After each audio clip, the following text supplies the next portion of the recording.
Vivo de 3 animales que quiero como a mi vida. Con ellos gano dinero y no les compro comida. Son animales muy finos: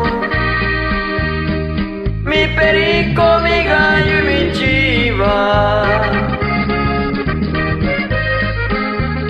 En California y Nevada, en Texas y en Arizona, y también hay en Chicago. Tengo unas cuantas personas que venden mis animales,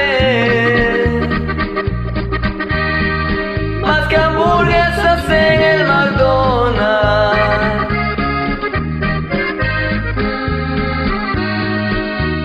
Aprendí a vivir la vida hasta que tuve dinero, y no niego que fui pobre, tampoco que fui burrero. Ahora soy un gran señor. Mis mascotas codician los güeros.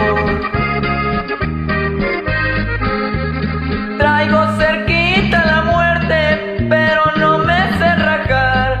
Sé que me busca el gobierno hasta debajo del mar, pero para todo hay maña.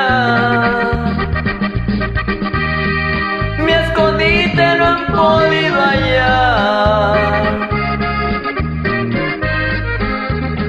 El dinero en abundancia también es muy peligroso, por eso yo me lo guardo con mis amigos gustosos y las mujeres, la neta,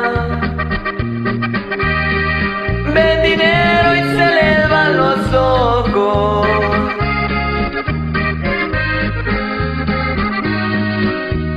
Dicen que mis animales van a acabar con la gente, pero no es obligación que se les pongan enfrente. Mis animales son